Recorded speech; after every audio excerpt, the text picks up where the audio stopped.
As the day for Nnamdi Kanu's judgment in Kenya drew closer, the air across the country began to change. It started as small whispers in the streets, but soon those whispers grew into loud voices that no one could ignore. From Nairobi to Kisumu, from Mombasa to Eldoret, people began to talk about Nnamdi Kanu. They spoke of how long he had been in custody and how unfair it was that a man who spoke for freedom was still behind bars.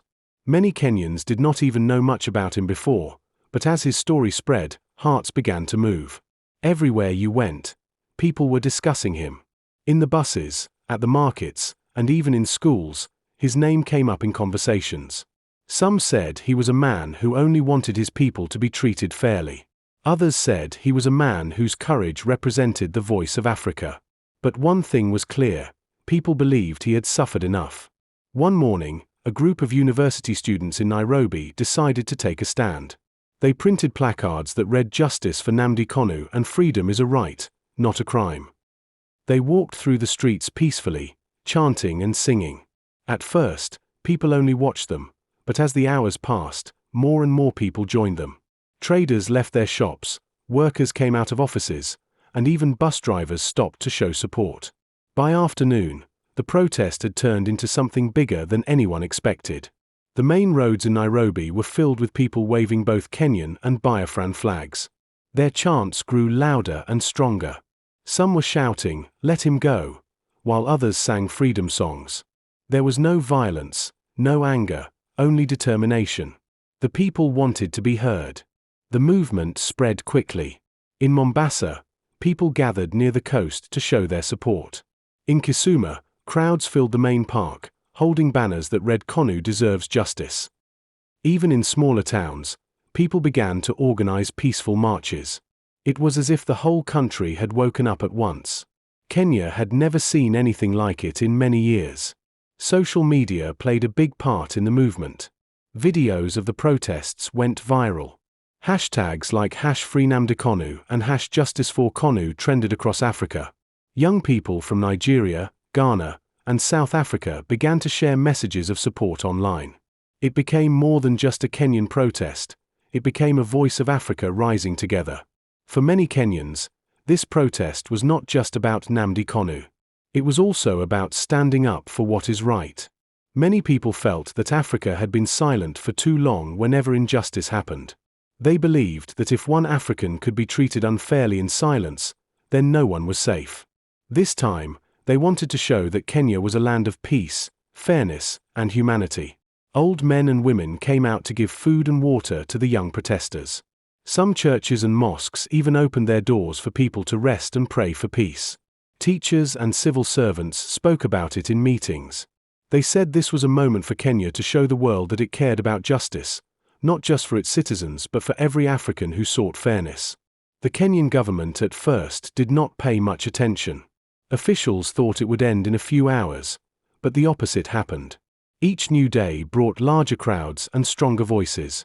The people were determined not to stop until their message was heard. Even the police began to understand that this was not a protest they could fight. Instead of using force, many of them simply watched from a distance. Some officers were even seen smiling quietly, as if they too agreed with what was happening. Across the capital city, banners and posters covered the walls. News stations could not ignore the story anymore. Reporters stood among the protesters, broadcasting live and interviewing people. When asked why they were protesting for a man who was not Kenyan, one young woman said simply, "Because justice has no border. If he can suffer today, then tomorrow it could be any of us." Her words touched many hearts. Soon, international media began to report the story. Headlines read, "Kenyans stand up for justice and mass protest in support of Nnamdi Kanu."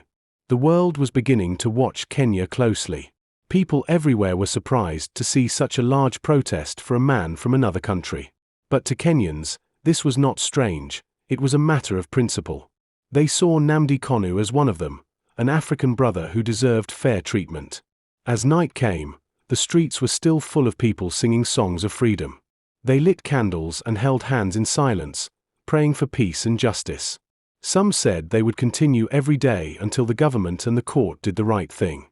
They did not want to fight or cause trouble, they only wanted fairness. That night, The sound of drums, chants, and songs of hope filled the air of Nairobi. The people were tired, but their spirits were strong. Something had awakened inside Kenya, a deep sense of unity and courage that no one could stop. The protest was no longer just a call for one man's release.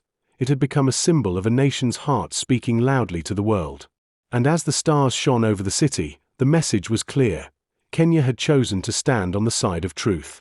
They would not keep quiet while injustice lived among them. The voice of the people had risen, and it was only the beginning. When the protests in Kenya began to grow, President William Ruto was at first calm. He thought it was just another small street movement that would fade away in a few hours. But as days passed, the reports he received from his security team began to worry him. Every morning, new updates showed that the crowds were getting bigger and spreading faster. The protests were no longer only in Nairobi. They had moved to other cities like Mombasa, Kisumu, and Nakuru. The president's advisors gathered in the State House for a special meeting. Some of them suggested using police to stop the protests before they got out of control. Others said using force would make things worse because the movement had already gained sympathy from the people. One of his close aides told him, "Sir, this is not just about politics. The people believe they are fighting for justice. If we try to silence them, we might turn the whole nation against us." Ruto sat quietly for a long time, thinking deeply. He knew the situation was serious. The name Nnamdi Kanu had become popular among Kenyans, and it was spreading beyond the country. The international media had started to report the story. Foreign governments were watching to see how Kenya would handle the matter. The world's attention was now focused on him. That evening, Ruto met with his intelligence officers. They told him that the protests were completely peaceful. No violence, no looting, no fighting, just thousands of people carrying placards and singing for freedom. The officers also told him that even some government workers had joined quietly. Ruto realized this was not an ordinary protest. It was something coming from the heart of the people. He decided to speak privately with his justice minister and the attorney general. He wanted to know how far the case of Nnamdi Kanu had gone. The two men told him that the judgment day was close and that the court would make a final decision soon. But they also warned that the pressure from the streets might influence the case. Ruto listened carefully. He knew he had to balance justice and leadership. The next day, he called for another meeting with his cabinet. Some ministers were nervous. They feared that the protests might turn into a national crisis. One of them said, "Mr. President, if this continues, our economy will suffer. Businesses are closing, roads are blocked, and the people are restless. We must act fast." Another minister replied, "But we cannot fight the people, sir. They are peaceful. They are only asking for fairness. The world is watching us." After hours of long discussions, Ruto made a decision. He would not use force. He said, "If my people are speaking, I must listen. Kenya will not use violence against its citizens."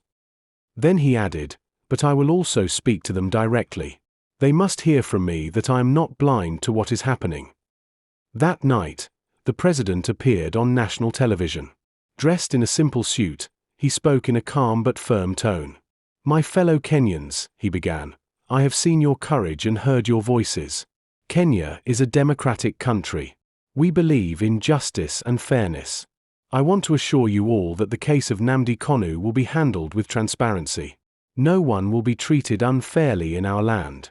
Justice must be our guide." His speech was broadcast live across the country. Many people gathered around their televisions and phones to listen. When he finished, the crowd outside the State House clapped and cheered. Some believed he meant his words sincerely, while others still doubted him. But one thing was clear: his speech changed the mood of the nation. The protesters felt that at least their voices had reached the top. The next morning, Ruto met again with his security chiefs. He told them not to harm or arrest any peaceful protesters. He said, "We are not fighting our people. They are fighting for a cause they believe in. Let us show the world that Kenya can handle peace with maturity." The chiefs agreed. They knew that any wrong move could destroy the country's image globally. In the following days, Ruto's words were discussed everywhere. Newspapers praised his calm response. Even some opposition leaders supported his stand. They said it was the first time in many years that a Kenyan president had allowed such a strong protest without using violence. People began to respect him more for that decision. However, inside his mind, Ruto was still troubled. He knew that freeing Nnamdi Kanu could bring mixed reactions from other nations, especially Nigeria. He also knew that keeping him in custody would keep the protests alive. It was a hard choice. Every path seemed risky, but the pressure kept building. African youth from other countries began to post online messages, thanking Kenyans for standing up and urging Ruto to take the bold step of supporting justice. Late one night, Ruto looked out from his office window, watching the quiet streets of Nairobi. He thought of how quickly things had changed. A few weeks earlier, everything had been normal. But now, his country had become the center of attention in Africa. He felt that Kenya was standing at a crossroads between fear and courage. He whispered to himself, maybe this is the time for us to lead Africa by example. Maybe justice for one man can show the world what true leadership means. The following morning, he sent a message to his aides. He wanted to invite respected African leaders to discuss peace, unity, and justice across the continent. He believed that Nnamdi Kanu's case could become a turning point for Africa's moral strength. While the protests continued, many Kenyans began to see Ruto in a new light. They felt proud that their president was not fighting them but listening to them. For the first time in many years, there was a sense of hope in the air, that a leader had chosen the path of dialogue instead of fear. And as the judgment day drew even closer, Ruto knew that whatever the court decided, Kenya's image had already changed. The people had stood for justice, and he had stood with them. It was a moment that would forever be remembered in the story of his leadership. As the protests for Nnamdi Kanu continued to grow across Kenya, news of the movement spread fast across Africa. Social media platforms were filled with videos, pictures, and posts showing thousands of Kenyans marching peacefully, calling for justice. The chants, the songs, and the determination of the people began to inspire many across the continent. It was no longer just a Kenyan issue. It had become an African story, a story of unity, courage, and the demand for fairness. In Burkina Faso, President Ibrahimtraore watched the events closely. He was known across Africa as a young leader who always stood for truth and independence. When he saw the videos of Kenyans waving both Kenyan and Biafran flags together, he felt deeply moved. He saw in those people the same fire of freedom that had once burned in his own country. Traoré decided to call an urgent meeting with his top officials. The meeting took place in the capital, Ouagadougou. Sitting with his defense and foreign ministers, he said in a calm but serious tone, "What is happening in Kenya is not just about one man. It is about the voice of Africa. When one African suffers for speaking the truth, we all share that pain." His ministers nodded in agreement. They all knew that Traoré's words were not just political, they came from his heart. That evening, Traoré appeared on national television. His face was firm, and his voice carried the weight of conviction. He said, "Africa must stand together. I have seen the courage of the Kenyan people who are demanding justice for Nnamdi Kanu. Their protest is not a sign of rebellion, it is a sign of strength. It shows that Africa is waking up. We cannot allow any African voice to be silenced because of truth." The speech spread like wildfire. Within hours, clips of it were shared on social media across different countries. Youths in Nigeria, Ghana, Cameroon, and South Africa reposted his words with pride. They called him a true African hero who spoke without fear. Even in Kenya, the protesters cheered when they heard his message. They said Traoré's voice gave them more courage to continue.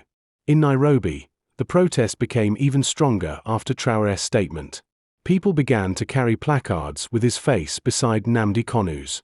Some banners read, "Africa stands as one," while others said, "Thank you, Tra."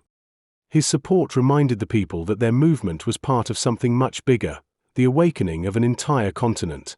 Meanwhile, President William Ruto also heard Traoré's speech. His aides quickly brought him reports of how African youths were reacting online. Ruto smiled slightly and said, "He is speaking the truth.